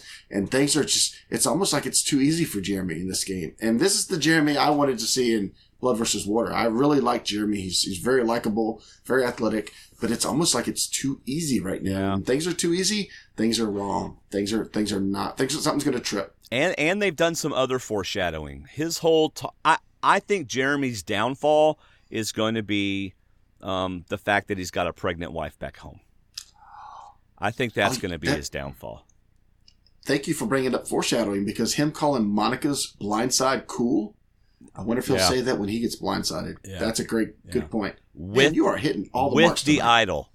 Wouldn't that be cool? There you go. Wait a second. We said that about 3 weeks ago. Yes, that would be extra cool. Negative points. Take him out of the game.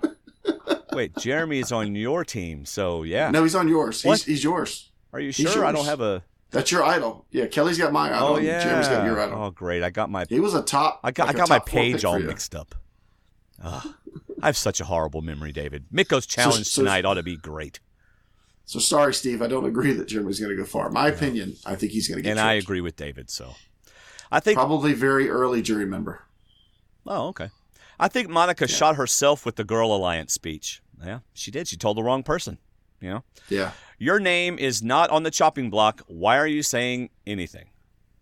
Well, so she thought she was safe. I mean, she thought she had it tight with Kimmy, so, So if you're going to talk about the Girls Alliance, the two wrong people are Min and Kimmy. Yeah, apparently.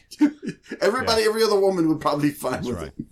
Monica, nothing is a lock in Survivor. Did you see Monica's face after the first vote? Monica goes home. # blindsided. So everyone knows what's happening next week with all the info on the web. No, not everyone knows, and he doesn't tell us, so we can keep going on. So my question is, will there still be a tribal council after what happens next week? Okay, well, I guess everybody knows Probst goes and tells something to somebody, and Cass reacts that it's horrible. So, but we don't even know if somebody leaves, though, because there's been times where something's happened and people don't leave. But if somebody does leave, we were talking to Steve about this one day, and we were talking about numbers. Steve Helling, we were talking about numbers, and it's almost like they need a double exit episode to catch up in numbers. So I would say yes, there would be a tribal council. I would think that this probably happens early in the episode, possibly after the reward challenge, but it maybe before it. And they go on with the show, and they have a tribal council. So, or we could also would be even cooler. I hate when people leave for reasons of any kind, but would be cooler is to pull a tribal council and then say goodbye, and then say don't go anywhere. We're about to vote somebody else out. Man, pull a double tribal council. I hope they do that this season. That would be so cool. Wait, for the same tribe? That'd be horrible. No, the merged tribe. Oh. For the merged tribe. Okay. That wouldn't be horrible. That would be awesome. Especially if it's two cool kids. Yeah. Cool cats. All right. Thanks, D&D. Catch you next week. Steve, the graphic artist. There's always that one guy in the crowd that has to yell, woo! Couple comments from our chat room. Let's see. Sorry, I'm trying to find it. How much does it cost to get a parody song made? And Patrick let her know that it costs lots. They're a lot of work. But she says, Susan says, Dwayne is so talented, though, it must be easy for him. Become a D&D patron, and I'll write a parody about anybody you want. Over $6 a month, then I'll do it. She wants one about Woo. What the heck am I going to write about Woo? I don't know. You're the parody king. That's a $12 a month, and you get a free T-shirt. So get over to patreon.com/survivortalk, and we'll talk about it. By the way, I did finish a song. I did write a song. It's called "Will You Surrender," and it's on our YouTube channel. It's on my YouTube channel under Original Songs. Mm-hmm. So it's not a parody. Also, J2the K says, I love Monica. After her exit interview, she should be invited back for a third season. I don't think that's going to happen the way she's talking right now. I think she's pretty upset.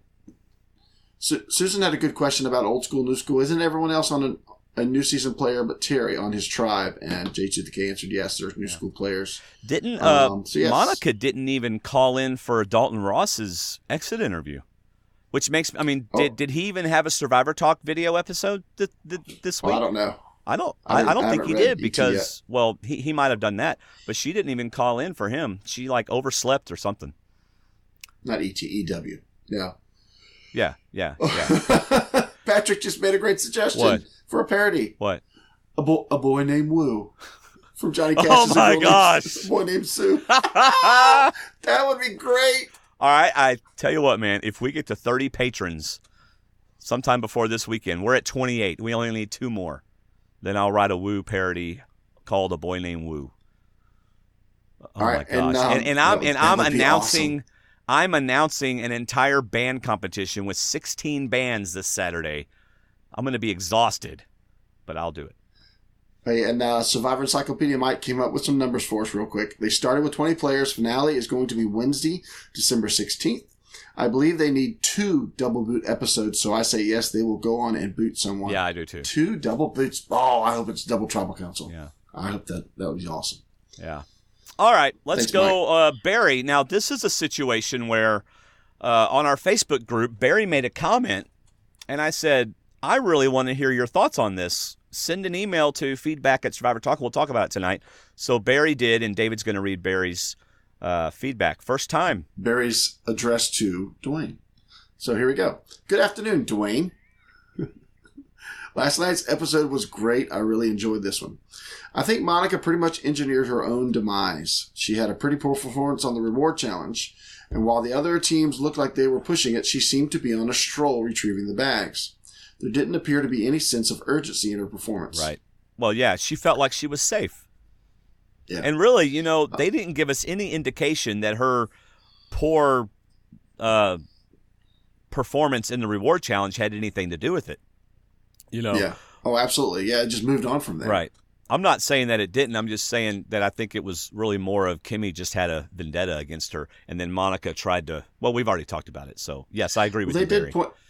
They did point out in the reward challenge that she was having a hard time in that barrel. Yes. She came out upside down one time. Her feet were out, but her head was sticking out. And I'm like, wow, that looks like it hurts. And one time, I was watching her unravel the rope, and she did a classic mistake. She's unwinding it, but it's winding up on her arm while she's unwinding it. Yeah. And I'm like, Monica, excellent. You should watch Kelly. Yeah. Kelly's doing it right. No, Wentworth is doing it right. See, secondly, she got a little too aggressive in trying to push for a big move to a 4-girl alliance when she already had a strong alliance with her original tribe members. You're right. You're right, Barry. She was thinking too far ahead too soon. I know she wanted to be a little more aggressive this time around, but I think it backfired in her face after she annoyed a couple of her tribe members early in the show and really hadn't been a strong player in the challenges. Right. Barry, good points. Good job, Barry. Thank you.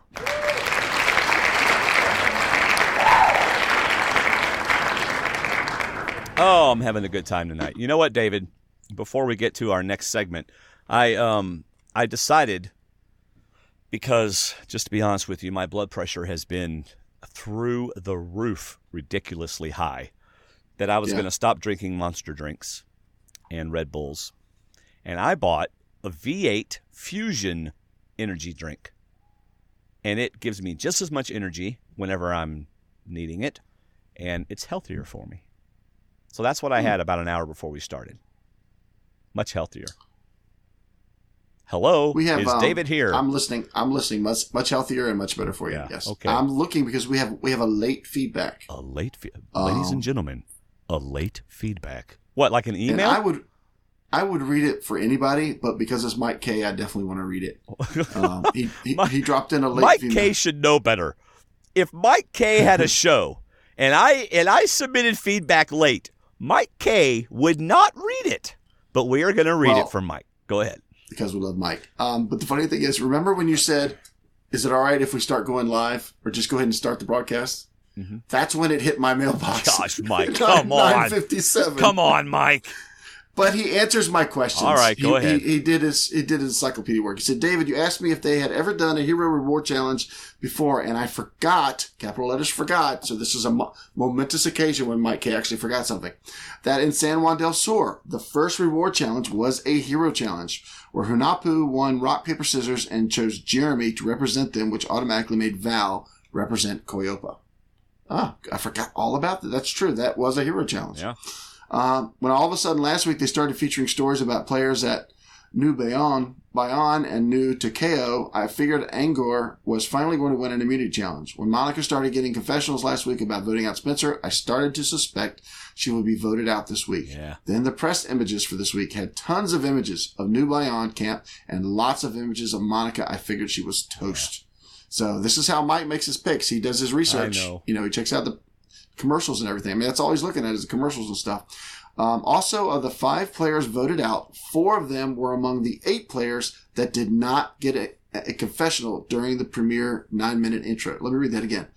Of the 5 players voted out, 4 of those 5 so far were among the 8 that did not get a premiere confessional in those first 9 minutes. Yeah, that's been a lot of talk about that. That's those very 8 people that interesting. didn't Yeah, get a in confessional. fact, that is such a compelling point that I have purposely not gone back and looked at which 9 players did not get a confessional, because I really think that would it would sway your me prediction. And so far I have a perfect record of being wrong at every Dwayne's Driving prediction, so I don't want to take a chance of ruining that.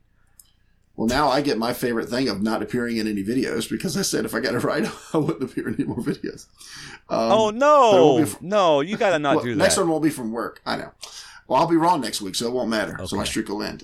He also says Monica also did not get an opening confessional. Only players left. Oh, nope. He mentions the players. I don't want to know left, that. So you don't want to hear. Okay. Oops, out of time. I'll try to chat some feedback. And Mike is in our chat room. Thanks for coming to our chat room. Out of time. You were out of time 3 hours ago. That's funny. You were 3 hours late, Mike. Mike's a mind reader. You said not going back, and I almost read the names. Of course, I'm looking at him right now, so that's not good. That doesn't help you, Ellie. No. All right, ladies and gentlemen, it is time for... You write them. We read them. iTunes Reviews. And the amazing thing is, we don't have any new iTunes reviews this week. So I'll just tell you, leave us one. We'll give you a shout out and you'll help others decide about our show. I know when I'm looking for a podcast, I like to read mainly the more recent ones or the more positive ones, because there's always going to be naysayers out there. So I try to look at the positive ones, unless they have a ton of negative ones. But Yeah. So go ahead, leave us an iTunes reviews, an iTunes review. We'll give you a shout out and it'll help others get to know about our show. Thanks. You write them. We read them. iTunes Reviews.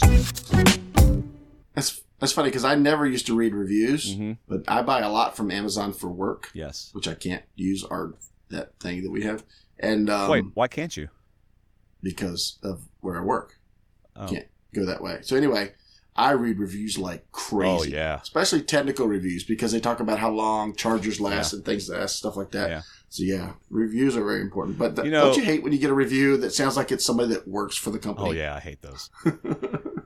You're too technical. Yeah. You are too smart about that product. Yeah, it's like whenever I write a review. Survivor Talk with D&D has an amazing producer with amazing glasses and hair, and Yeah.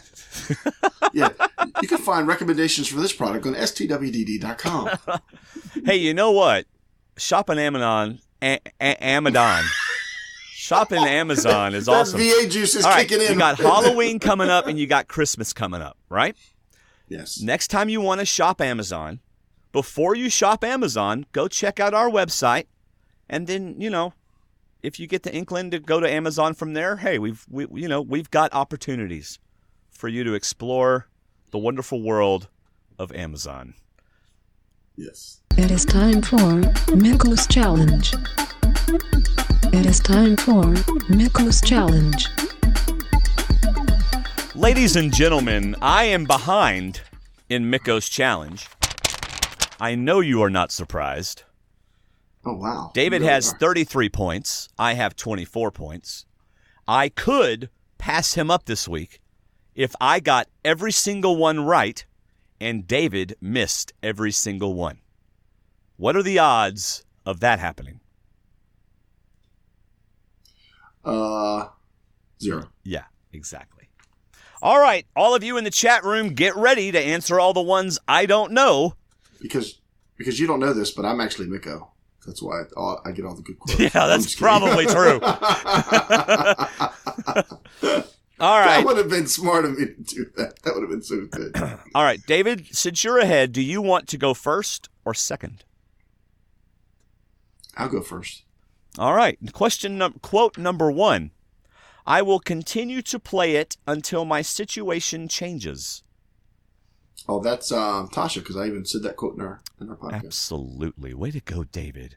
So I've already won this week. You cannot catch me. I could tie you. If you miss You the could tie rest and I get the rest right, we could be tied. If you looked at all my quotes, are they missable for me? Yeah, I'm not going to tie you this week. Your first quote. A lot becomes based on how people feel about you. Oh, crud. Really? Come on, I gave you a roundabout comment in this podcast about. Okay, this. say that again. A lot becomes based on how people feel about you. A lot becomes based on how people feel about you. Think about it. A all lot I'm becomes saying. based. Oh, Spencer. Absolutely. Yes. I mean, it's his confessionals, his comments are almost nobody else is saying anything like this at this point. Right. All right, quote number 2 for those of you playing at home. My actions from when we came together will hopefully carry me through until tomorrow morning. Can they get any easier? Well, for David. We're quoting these quotes. I in mean, our podcast. it's to the point now that I purposely don't write quotes down in my notes because I don't want to say a quote that David's going to get later. Oh, I do because they're giving us some good quotes this season. That would be Wigglesworth. I think it was a tribal council, wasn't it? Yes, it's like the one thing she said. It was the only time. It was. Yes, it was the only time her mouth moved during tribal council. Oh, she said, except when they were fishing, she was like, "Stop fish, stop fish." She was trying to get the fish. But yes, during tribal council. That was During tribal time. council, she sat there like this, and then said that. Then went back to this. I love it when you try to sit still, but your mouth starts creeping into a smile because you can't sit still. All right, come on. Ask me quote number 2. Come on. All right, come on. Here we go. The victory was great, but both morally and spiritually. Let me say it again. The victory was great, both morally and spiritually. That sounds like a Savage quote. Hello? Savage. No, it's not he didn't have any quotes like that this week. Exactly. I knew that. It wasn't Savage. Well, Who that's had what I quotes guessed. like that? Spiritual quotes. Just tell me. Oh, that was Tasha. No, it was Oh. Woo. Whatever. Woo I got was it all about wrong. the victory. Really? All right, do you wanna not end this only do challenge I this get it week now? wrong once, David, you get me to get it wrong twice. I get to look stupid twice. Thank you, David. My pleasure. Quote number 3 for David. You know what? I'm glad y'all enjoy this part of the show. They do. Number 3. That's huge inspiration to keep fighting for what you want.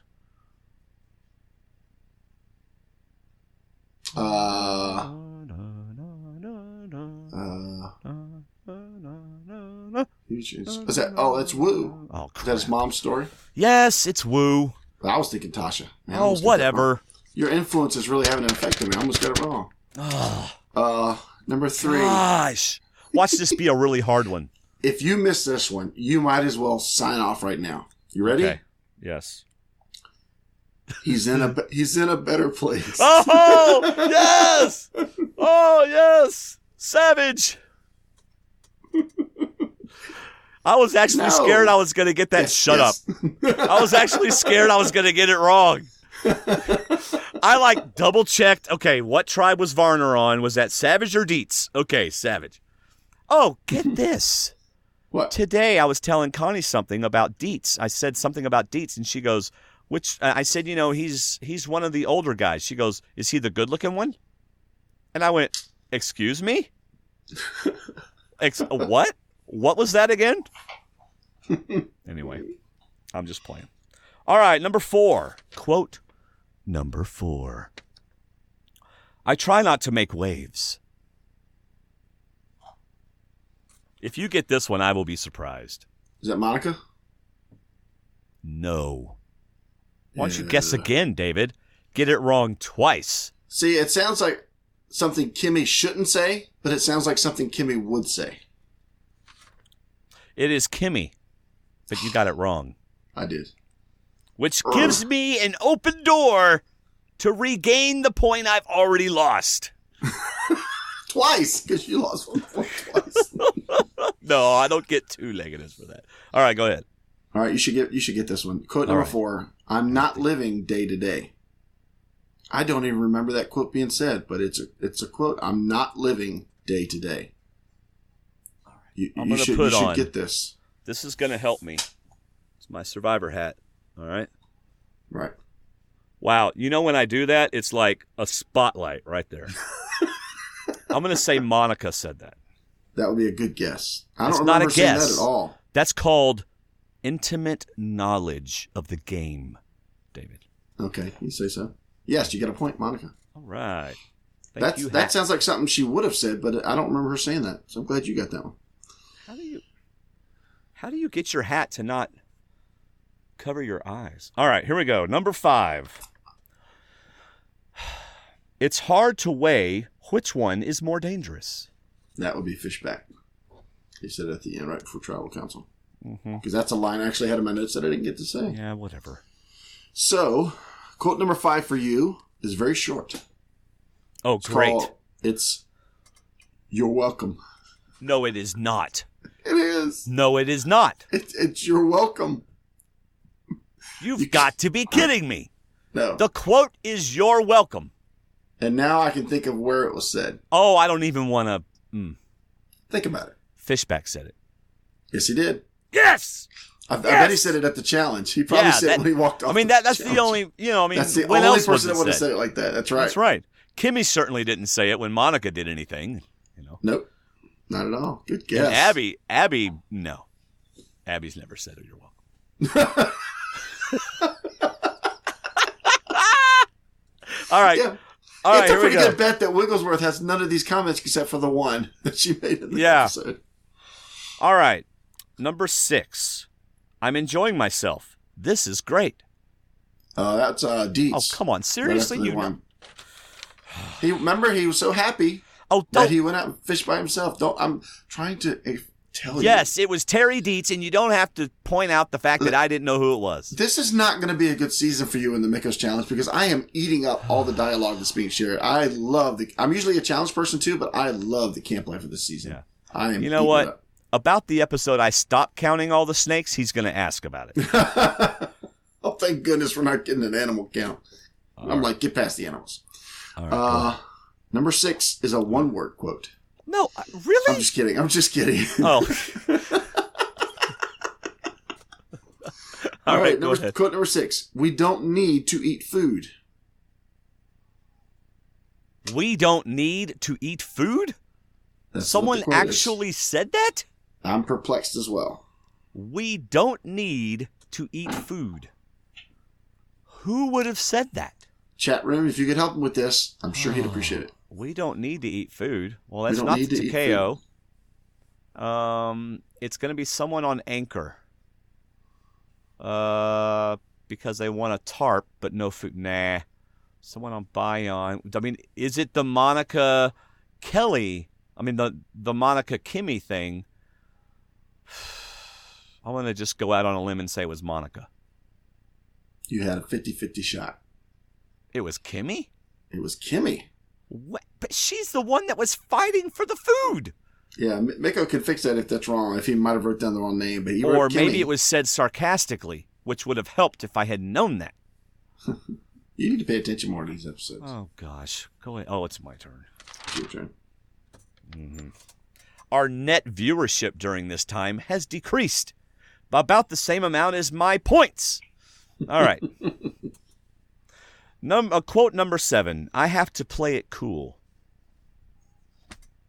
Gosh. Spencer. Yeah. Ugh. I'm just trying to play it cool. Well, you'll Whatever. get number 7. You'll get number 7. Keep Terry feeling good. Cass. There you go. Susan Appleby said, sorry, I fell asleep. She can't help you. We've gotten slow. We've never heard that comment come from the chat room. Thanks a lot. At least when Mike K falls asleep, he says, "Oops, I stepped away for a minute." Yeah. It's like, hey, honey, how you? Did you? I don't remember. I was asleep. All right, here we go. Number 8. She's a loose cannon. Oh, that's Tasha. Tasha talking about Abby. That would be Kimmy. Talking about She Monica. sure did. That's right. Tasha said she was a time bomb. All right. What's my last question? Here we go. Your last quote is, I don't want to make an emotional decision. That was Tasha. That's a point. Well All done. right. So you got 1, 2, 3, 4, 5, 6 points, which takes you up to 39. Mm-hmm. How many did I get? Oh, was I supposed to keep track? Oh. You got That's Spencer. all right. I got think you got I got 5.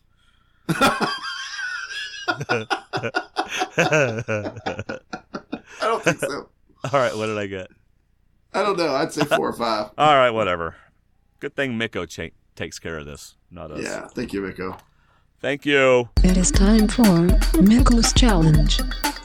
No, it's not. It's over. Thank you, Mikko, for doing that for us. It is now time for us to update you on the D&D Survivor Challenge.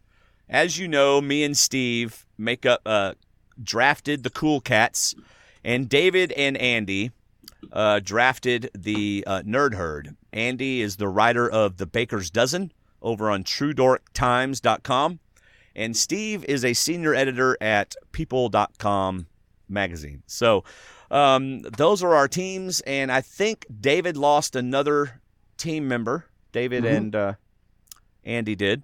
Yep. So let's go down the points, David, because we have people playing at home. Do you want me to give points for each player? Yeah, let's just, quickly. Okay. Like who got the most? All right. Well, that would be hard. That would take too long. So Kelly Kelly Wentworth got 14. Spencer got 7. Steven got 3. Andrew got 9. Monica got 7. Woo got 15. A lot of confessionals, a lot of wins. Sierra got 9. Keith got 11. Jeremy only got 8. But Tasha got 13. Kimmy got 11. Joe got 11. Kelly only got 1. Amazing. Kelly Wigglesworth only got 1 point for showing up for the episode this week. Yeah. And Terry Dietz got 11, and Cass got 9. And Abby got 13. So you got a lot of double-digit points. All right. Tell me how many points I got this episode. Well, last week you outscored me by 18 points. This week you outscored me by 24 points. Did I pass you overall? So you had 88 points, and I had 64. All right. So we have a new leader on the leaderboard. Oh, the cool kids. Cool cats. I am now up to 420 points. Uh-huh. You are up to 436 points. So you are up by 16 points. That just feels so good. Where's that? Where's that music? Where's that? Boom. Boom. Hey, guys. Thank you to Shayna, who also is a blogger on our website. She watches the show again and tallies all those points So for all of you who are out there playing the D&D Survivor Challenge with your friends, thanks Shayna for counting up all the points. And then on our Facebook group, we have a running game going, and Andy takes those points, Andy Westover, and he does all kinds of stuff with them. And we have teams, and I'm losing in that one. So, oh, what a fun episode. What a fun episode. It was. So thank you for tuning in. Again, we love our audience. We love our Facebook group. We just love doing this. You know, I was looking, David. We are 30 subscribers away from 600 subscribers on YouTube.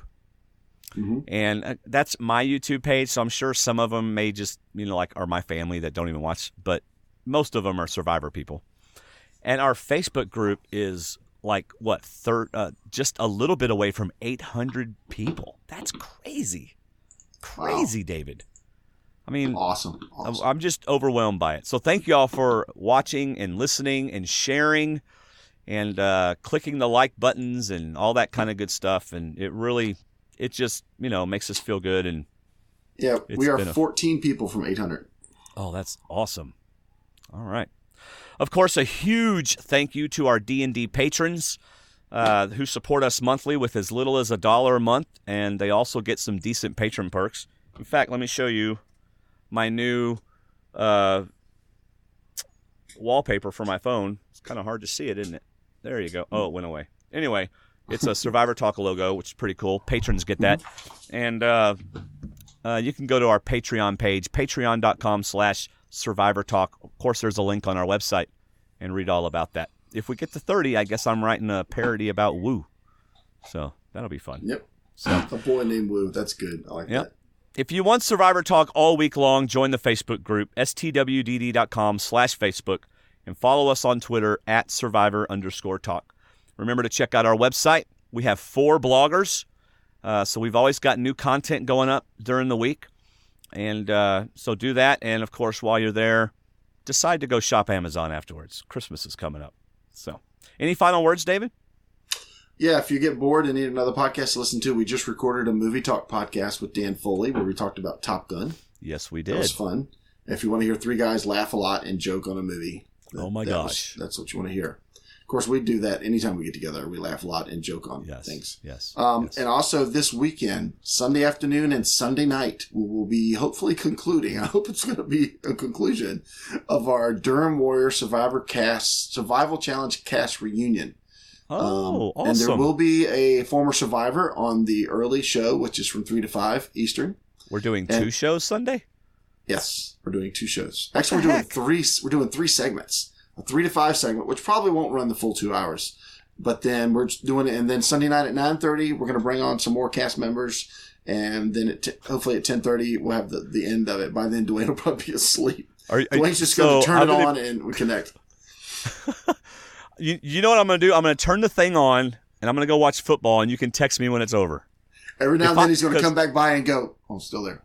Yeah. You'll see my head stick in. Wow. Well, hey, you know what? If you want to hear a bunch of people that played Survivor, not the actual CBS game, but I'm telling you what. In fact, whenever I was watching Survivor tonight, or this afternoon again, when they finished a challenge and Prop said, I got nothing for you, go back to the beach, I thought, wow, they get to go back and relax for a day and a half. Durham Warrior Survival Challenge, they go sit, get a drink of water, and then go back and then do another challenge immediately. Yeah. So. Unless you're on the tribe that wins everything, then you get to sit out like every other challenge. So. Yeah. So yeah, check out our movie talk with D&D. We did Top Gun. We've done Mission Impossible Rogue Nation, Super 8. Lots of good ones. Don't know what our next one's going to be, but it's going to be a fun one. So great episode. Yes. I'm looking forward to next week, man. It's going to be fabulous. This season is 5 for 5. Yeah, I'm really enjoying this season. Mm-hmm. So, any final words, David? I'm enjoying it so much that I'm not being bothered that the nerd herd is getting chopped up into pieces. I'm a little, but otherwise this season is just too good. Yeah. Too good. A lot of good talkers, a lot of great strategy. Thank you for showing them thinking out loud. I appreciate that so much. I love seeing that side because that's the stuff we don't always get to hear. And I love them thinking out loud and sharing with us how they're making these decisions. So that's awesome. Yeah. And that's it. All right. That's all I got, too. So thanks again for listening, everybody. See ya. See ya.